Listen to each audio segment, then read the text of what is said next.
A lot of cages come with accessories, and these accessories are designed for typically for rabbits and guinea pigs, sometimes chinchillas, but mostly rabbits that move and chinchillas, animals that move around their cages a little bit differently than hedgehogs. So one of the things that comes with this cage or many other types of cage is a hut, and typically they go in the cage something similar to this. I am not personally not a huge fan of the ones that are stable in the cage because it makes it really hard to get your hedgehog out of the cage. And getting your hedgehog out of the cage like this is going to be quite a challenge. Since this door opens like this, you can pick it up like this. It makes it a little bit easier, but the second drawback with this is that your hedgehog may climb up to the top. And with animals that jump and hop, that can be a good thing because the animal can just hop down. However, a hedgehog will climb up, and the only way for it to get down is to fall.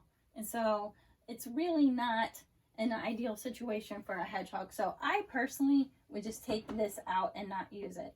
Again, this comes with a large food dish. This dish is for a much larger animal like a guinea pig or rabbit, and your hedgehog will likely get in it, play with its food, sleep in it, and generally cause a mess. So I have not had good experience using larger bowls for food or water.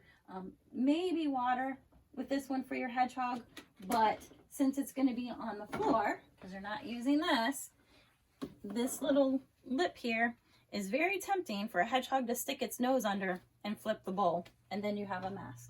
So I personally would not use the shelf or the dish. This cage also comes with a water bottle. This water bottle is much too large for a hedgehog.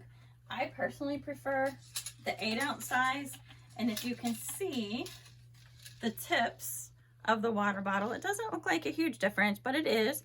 And I think that the hedgehogs have a much easier time using this small bottle. The other factor that makes me not care so much for this bottle is that the hedgehogs are only going to drink a couple ounces a day. So it's fairly typical for your hedgehog to drink this one, just a little bit. So when you have a bottle that's this large, the water can go very stale and can grow bacteria and things like that in it. So I just suggest keeping a smaller bottle and changing it frequently. The final thing that's going to come with the cage package is a hay rack, and obviously your hedgehog does not eat hay, so there's no point in the hay rack. So when you're confused about what this part of the cage is for, they come in different sizes and shapes. This one bends around and sits on the outside, but you will not use these. Some people do use them as ramps, levels, places for your hedgehog to hide, but you will not use it as a hay rack. So that's a lowdown on the accessories that comes with the cage. I personally don't use them.